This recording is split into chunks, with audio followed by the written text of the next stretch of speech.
What's up? Welcome to the Confluence VC podcast. This podcast is meant to give you a personal glimpse into the next era of investors and operators.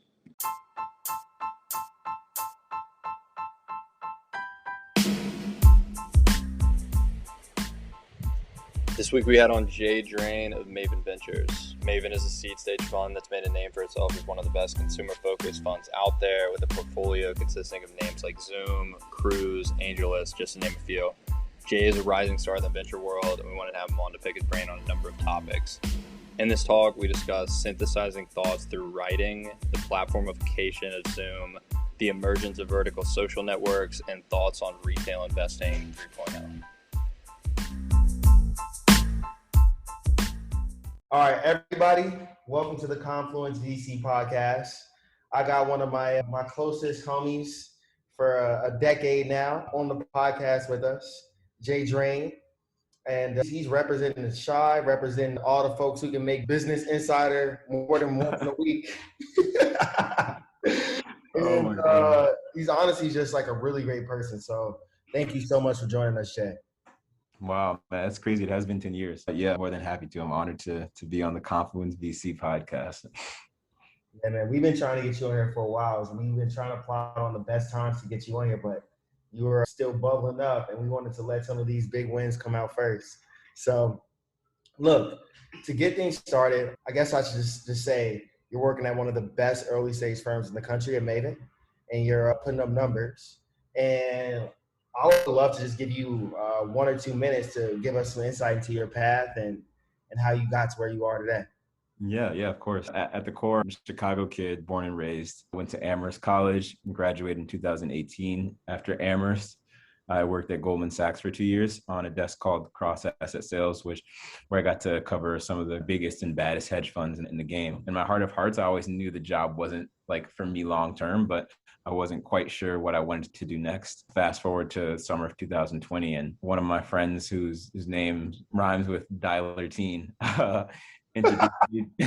introduced me to Paul Brico at Amplify LA, a free seed shop based in LA. And I joined Amplify LA as a summer associate and had an amazing couple of months there, just getting my feet wet in the venture world. And then I ultimately joined Maven Ventures full-time as an associate in the fall. Yeah, man, I remember that whole decision process and just how fast that turned up. That was like the 4th of July. Yeah, it was crazy. All turned around, man. It's beautiful. Crazy. But that, man, let's be honest, you quickly rose into this VC role and you've been killing it and become one of the bigger names in less than a year. But you've been doing that before you came into the space. So you want to talk about the venture blog that you were running before this and how you were putting up numbers and how it was a lob to get you into Amplify? Yeah, that's super kind of you. Yeah, I appreciate that. Yeah, definitely been a little interested in the space since before I actually landed the role, which is, I guess, the advice people give all the time. But it's a funny story. So around kind of December 2019, January 2020, I had an idea for a consumer social app. So in my hours outside of Goldman, I started working on that. But quite frankly, I had zero idea what I was doing. I just had a 40-page Google Doc and a bunch of wireframes I designed, but I didn't know how to use Figma.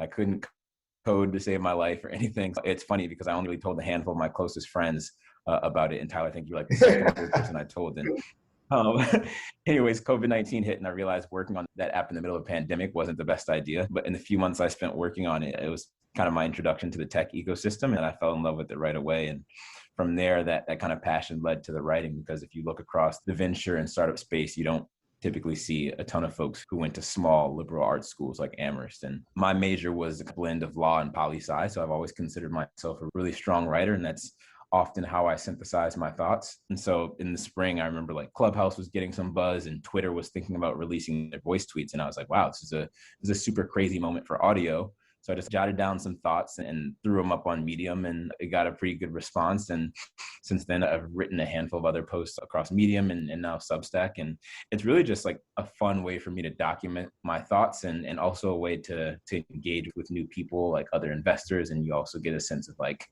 all right, maybe I was completely wrong about this, or maybe this was right. Well, people engage with stuff. So it's cool. Killing, man. Your pieces were of better quality from you coming from a background of building an app and working in hedge fund coverage and you were killing most VCs. How about for a sec, we dive a bit into Maven and how the firm has quickly emerged as one of the leading seed stage firms? Yeah, definitely. So Maven, seed stage firm, we're small but mighty team of 4 investors. We focus on consumer software, and that sounds like a small focus area, but for us, it's really pretty broad. And it's included autonomous vehicles, some digital health, consumer social, food tech, some consumer fintech, and just a bunch of other things. And I think we've really emerged in the last few years, particularly because of our Zoom investment. We were one of the first few checks in Zoom. And I can tell that story because it's a really fun one and people always love it. But our founding partner, Jim Scheinman, met Zoom's CEO, Eric Yuan, back in 2010, 2011. And I believe Eric left Cisco to start Zoom because the folks at Cisco didn't really see his vision. And at the time, the video space was like crazy competitive with Skype and WebEx. And despite that, Jim saw Eric's vision and he believed in him as an entrepreneur. And he was one of the first few checks as an angel. And 2 years later, when Jim formed Maven, our fund seed invested in Zoom as well. So the coolest part is that Jim actually named Zoom. His children have a book called Zoom City that he still keeps in the background of all of our Zoom calls and meetings. He used to read them that book all the time, and he really wanted to name a startup Zoom. So he gave the name to Eric Yuan, and the rest is history, as they say. I feel it. Man, that's beautiful. Not many people can name drop on that. Y'all also did Cruise, AngelList, and a whole bunch of other things that are defining consumer existence, let alone just like the experience. Definitely. So what I want to I really want to go into AngelList and Cruise and all these other companies, like given how big Zoom is becoming COVID, just would have become anyway. I would love to talk about how you all have been taking the ecosystem approach. So like we see people build on top of Slack, on top of Shopify, on top of Facebook, etc. But Zoom has emerged as the new platform or ecosystem to build on top of. You all have done a few investments that could become huge that are built on top of Zoom. You want to talk about that thesis or some of the companies? Yeah, you're completely right. We'll have a blog post explaining that and the whole thesis coming out soon. But in 2020, we made 8 investments, and all of them were in startups that are built on top of Zoom's platform or deeply integrate with Zoom, because we believe that Zoom is pretty primed to be the next big consumer tech platform. So I guess the broader thesis is essentially like we haven't seen a new disruptive platform in consumer tech since the mobile internet. We all know the crazy, unprecedented adoption that Zoom saw in 2020, going from 10 million daily meeting participants to 300 million in just a couple of months when COVID hit. And obviously, like, mass adoption is the first step to becoming a new platform. That's the first part of the thesis, the mass adoption. Secondly, the CEO, Eric Yuan, is really building amazing infrastructure to make Zoom a platform, the most robust platform possible. And that's where it really gets interesting, because there's 3 different parts to the Zoom ecosystem as we see it that really have us excited. And forgive me if it's not super clear because it gets a tad bit technical, but the first is the Zoom app marketplace, which should be launching the next month or so. And that's an open platform where apps can be built by like third-party developers who can use Zoom to enhance their users' full experience. It's essentially just this crazy powerful distribution channel for both third-party and Zoom-built apps and integrations. The second part of the ecosystem is Zoom apps, formerly known as Zaps. And these are the apps that are directly integrated within the Zoom platform. And it allows users to bring all of their apps, professional, personal, social, whatever, into the Zoom experience without having to switch between different applications on their desktop. And that just widely expands the range of use cases and distribution methods. And then the last part is Zoom's customizable SDK. For those that don't know, SDK stands for Software Development Kit. And for a platform to have this really strong suite of apps, developers need tools to build these apps. Just like think about the App Store, Apple's App Store. And so Zoom offers 2 SDKs. One is a Zoom Meetings SDK, which is Zoom Meetings is what we all use and interact with every day. And that allows developers to bring a Zoom meeting into a third-party app, into another app. And the second is a fully customizable SDK. So developers can create entirely new third-party apps that use Zoom's video or Zoom's audio as a service. And that kind of rounds out our thesis. And some of our investments are already crushing it. Class Technologies launched literally less than a year ago, and they just raised a $30 million Series A to help teachers and students just make the most out of virtual classrooms and really boost engagement of students. And then Pledge, which is like this Stripe for charity, just last week, they powered a Clubhouse fundraiser that raised nearly $80,000 for Texans in need in kind of lieu of all the winter storms. So we're really excited about all of the investments. Wow, that's phenomenal, brother. I had no clue that Zoom was going this hard. Yeah, man. I thought they were just focusing on making sure that they had the bandwidth to support the growth, but no, they're going crazy. It's fun. It's fun to watch. I feel it. Well, we're on Zoom now, and one more shout out. And let's pivot a little bit. Yep. So one of our favorite people in the venture landscape is Tasha over at Marcy. Actually, shout out to the whole team. Yeah, shout out to Tasha. You and Tasha put together one of the biggest consumer trend reports this year. You want to talk about that just a bit? We covered it a little bit when she was here, but what I would love to hear your thoughts or your opinion on is just like the experience of putting that together, and ask you if you'll be doing it again. Yeah. First of all, huge shout out to Tasha, like you said. For those that don't know, Tasha also went to Amherst, so shout out to Amherst as well. And she's someone that knows internet trends and consumer brands better than anyone I know. And so like my thinking around that piece was like, there's just so much that happened in consumer in 2020, and everyone was like, oh, consumer might be back. It's just crazy. And so I wanted to compile what I thought were the most salient themes, but I knew it'd be a heavy lift. So I hit up Tasha, and luckily we had both started in venture roughly around the same time. And we just went to work on that. And the whole process was super fun because it was a bunch of time. We spent a bunch of time on FaceTime and Zoom because I guess we worked on it for probably 3 weeks to a month total to get it out in December. And we were also really lucky enough to have our friends edit and give us feedback on it. So huge shout out to Faye, Gabby, Leah, Mark, and the other Leah at Primary for helping us with that. And I definitely hope it's something that I can do again because it was a ton of fun. Leah, Faye, Gabby, Mark, and the other Leah, like I said, like I'd known tangentially, but to actually work with them, definitely like deepen those relationships. And I think it's a great way to meet other new investors and get closer. I definitely hope to do it again. I'm just going to put it out there. I just talked to Faye yesterday and just had her on over at Shackle. And Mark, you had him on as well. He's one of my favorite folks out in LA and just generally in venture as well. Do not be surprised if in less than 3 to 4 years, these people have one of the best consumer funds in the country together. Just letting y'all know. Yeah. But Faye right. Awesome. Yeah, man. Y'all got a really solid game that you're putting together over there. Let's see what else. Speaking of consumer, we talked a lot behind the scenes surrounding consumer social landscapes. You've easily been one of the most knowledgeable people I've heard on the topic. Any insight you can provide on these new vertical social networks that are emerging?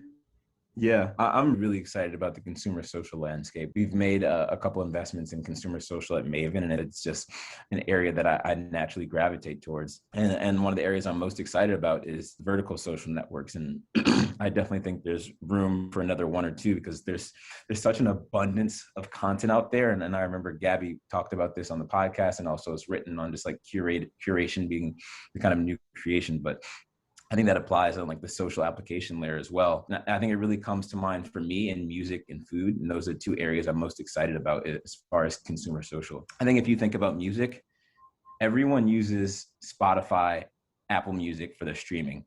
And neither of those experiences are social at all. But music is such a social and fun and engaging experience. And just like how Netflix and Hulu are curators of the best video content, essentially, I think there's a huge opportunity for people to curate the best music and make it a really social experience. And I think shout out to Tony Lashley, a fellow New Yorker, and he's doing this right now with an app called Marine Snow. So I'm super excited about that and just really excited about innovation and music and how it pertains to consumer social.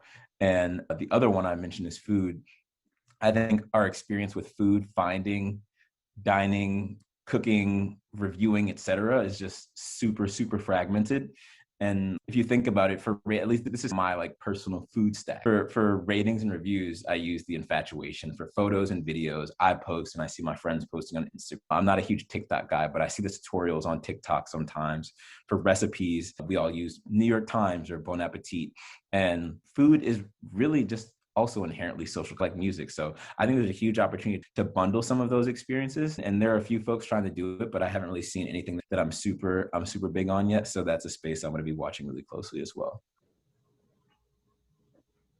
Got it, man. That's beautiful. I actually think you're right on target. There's definitely a huge opportunity for those to all be aggregated on under one platform. and for the connectivity there to be strengthened. You also are pretty strong on retail investing, no? Yeah, definitely. You want to talk about this? It's so funny because it's like, who's to say what's 2.0, 1.0, 3.0? It's like from my like historical perspective, I'd be like, we're on like version 7,626.0, but whatever. But like recently, there's been this whole emergence of the retail investing 3.0. Yeah. And I'm just now starting to dive into it. This is something that you've been hype on for a while now. You want to give us a quick overview of what that is and give us some insights or trends or whatever you got for us? Yeah, definitely. I'm putting together some content on a graphic that I'm gonna tweet out, and hopefully I can coin retail investing 3.0 and have that trademark to Jay Drain. But I think if you haven't heard about NBA Top Shot or in art NFTs in the past few weeks, you've probably been like living under a rock. So this is something that I've been thinking about way since I was back at Amplify, actually, because I've always really enjoyed exploring the intersection of culture and capital, or just culture and broader consumer tech. I had this thesis that we're currently in the world of retail investing 3.0 within consumer fintech. So the 2000s were 1.0. And that was defined by online brokerages that were really desktop native. It was like only stocks. It was really high commission and high friction. So like back then, and in the 90s too, you had to call your broker and go through this extensive process online just to place an order and make a trade. 1.0 included the likes of Fidelity, TD Ameritrade, Schwab, E-Trade, and all of their respective trading platforms. 2.0 happened in the 2010s. And with 2.0, in the latter half, we saw a transition from desktop to mobile. We also saw the rise of robo-advisors in 2.0. And also the kind of early adoption of these alternative assets like real estate and crypto. So technologies that defined 2.0 were Wealthfront, Betterment, Fundrise, CrowdStreet, and there's another one I'm blanking on, Acorns. And then at the very end of 2.0, there's also Robinhood and Coinbase and Webull in China, which also crept into 3.0 and what we know today. So where we're at now, the 2020s are defining 3.0. And that's really this world of new alternative assets, which includes NFTs and what I like to call cultural assets, which are art, wine, sneakers, cars, collectibles, etc. And 3.0 is really mobile native. It's social. It's often gamified and educational, and it's really optimized for UX because there's this obviously Gen Zs. If you think about the whole GameStop and Wall Street Bets Reddit saga, like it was driven by a ton of young people, and it's also incredibly low barrier, which means like just low accreditation requirements, so everyone can participate, everyone can get in on the fun and the action. And the companies leading 3.0 right now are Rally, Otis, Masterworks, Mythic Markets with collectibles, and Public, and then NBA Top Shot as well, as we've seen on Twitter. So that's kind of my retail investing 3.0 thesis. I feel it. We also got to shout out our buddy Miles at Rapunzel from Chicago. Another one of our Rapunzel, they're definitely falling into that more educational layer, and they're doing some amazing work in Chicago. And they were on the NASDAQ billboard a couple months ago. So huge shout out to Miles. Miles, we love you. Yeah. But cool, man. I feel like me and you have been going back and forth. We do this just because I probably would have called you this morning if we didn't even have a call. Yeah. But, Clay, say what's good, man. Take us into the quick fire round, put up some numbers, give some thoughts. And also, Jay, if you have any questions for us, go ahead and spread on it. Yeah, for sure. So, Jay, we do these at the end, meant to be answered in 2 sentences or less. We don't have a great hit rate on actually having them meant to be answered in 2 sentences or less, but that's the goal. I'll try my best. So first question we have, what's a recommendation you hear regularly that you think is bad advice? Ooh, that's a good one. All right, 2 sentences or less. I'm a huge fan of building in public, but I think sometimes it's gotten out of control in some cases. So I think there's a lot of benefit to moving in silence sometimes. So yeah, real G's moving in silence, lasagna, as they say. Yeah, I like that. That's kind of against the grain of what you hear from everybody else. I like that. Next one, in the last year, what new belief, behavior, habit has most improved your life? Journaling for sure. I started journaling back in March when COVID first hit, and it's actually changed my life. It's made me so much more reflective. It's helped me like work on just personal accountability and stuff. So I journal every night for at least like 10 minutes, and it's done wonders for me. Yeah, I think that's good. Do you do it throughout the day, or is it just once at night? Just once at night. I have a reminder on my iPhone that goes off every day at like 10 p.m. and I jump into the journal and try and Nice. get stuff in there. Nice. That's good. Next one, aside from having to say no all the time, what's the worst part about venture? Ooh, having to say no is by far the worst part. And it just, man, past emails are tough. I'd say imposter syndrome. I think being like 5-6 months into venture, that's still something I really struggle with. And it's also fun to to always feel like you're one of the least smart people in the room, because the founders you're talking to obviously know it's their life's work building their companies. But imposter syndrome is definitely something that I still struggle with. Same. I don't know shit. I feel like I've just gotten really comfortable, like acknowledging that I don't know anything. Yeah, I think you have to, for sure. Yeah. All right. Next one. Best piece of advice for junior VCs or those aspiring to break into venture. Junior VCs. I think something that was helpful for me is like knowing my strength. Okay, I'm a good writer, and these are the areas that I'm really interested in, and playing into those. So I would say know your strengths and just really play into those. Totally. That might be bad advice. Some people might say just work on your weaknesses, but No, I think it's good. whatever. I think it's just play to your strengths and do something different than other people, because it seems like a lot of people have the same approach of how to break into venture. Just like anything you can do to differentiate yourself from that pack, For sure. while playing to your strengths, that seems like the right way to do it. I don't think there's a standard way to break into venture, but like Definitely not. anything you can do to increase your odds obviously is a good thing. Definitely. All right. Last question here on the quick fire stuff.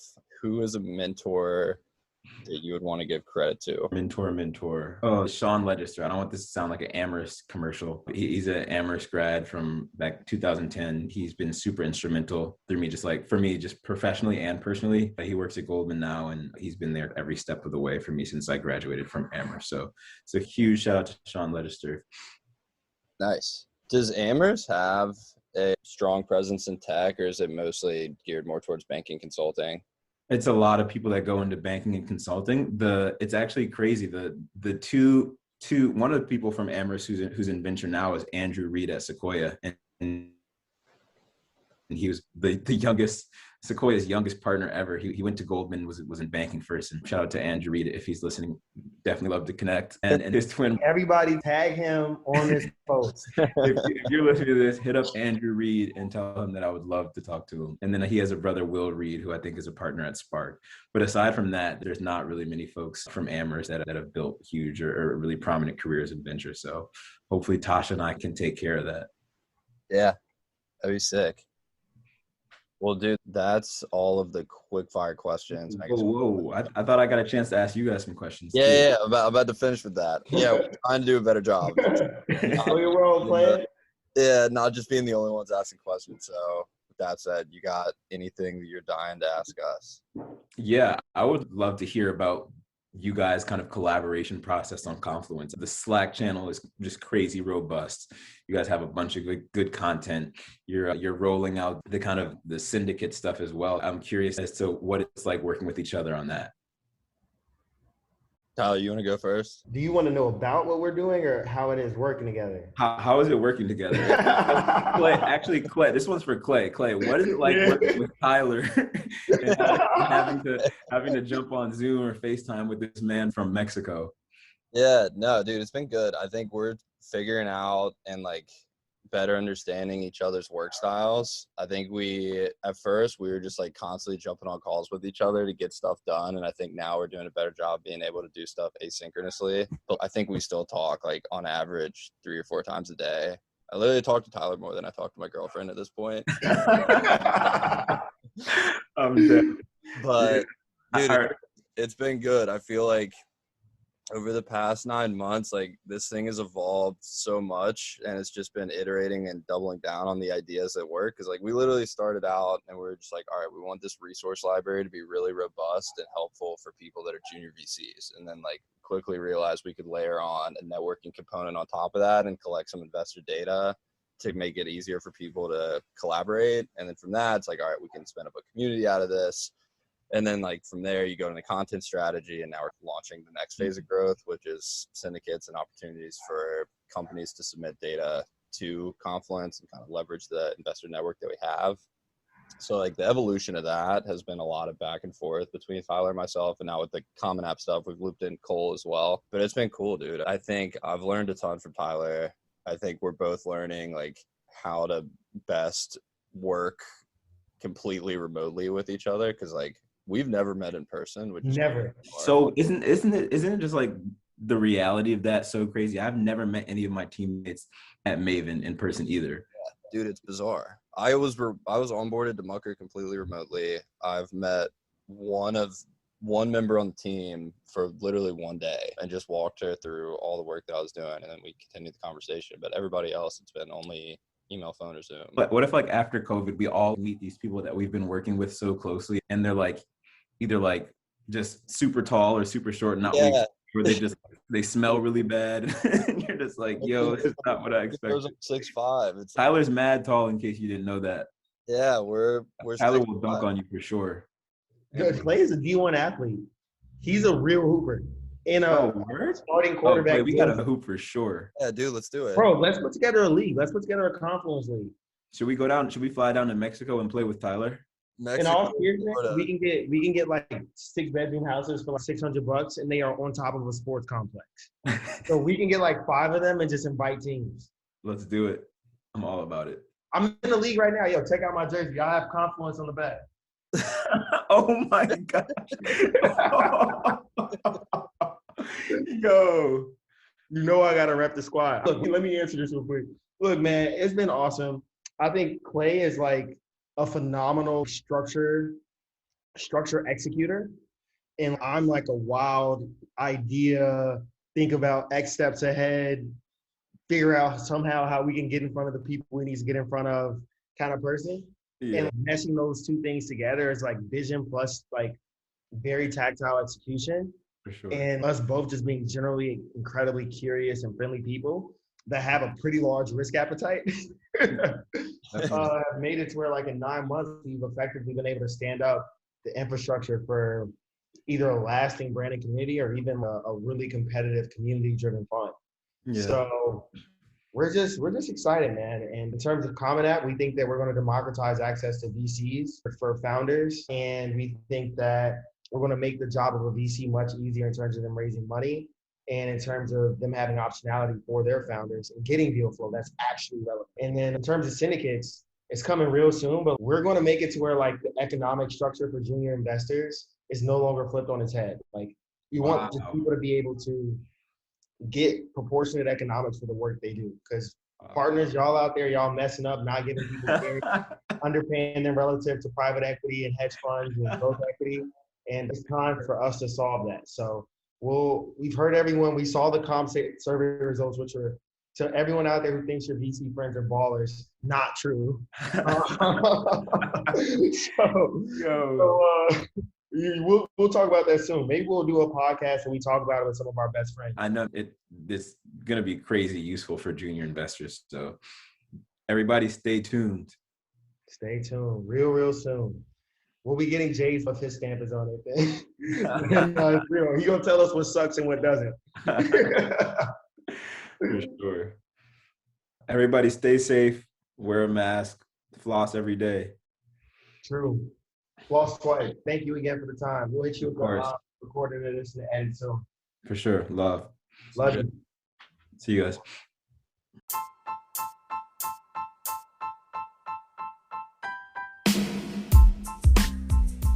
Huge thanks again to Jay for coming on this week, and we hope that each of you were able to pick up something valuable from this talk. We've linked all of Jay's social info within the description below, as well as his Substack. You can also find his contact info within the Confluence VC directory. For next steps, if you're an investor and have not already signed up to join, we encourage you to check out our website at www.confluence.vc to submit your info to become a member. If you have any feedback for us, please feel free to reach out directly either to Tyler at gpv.com or myself at clay@munkercapital.com. Hope to hear from you all soon.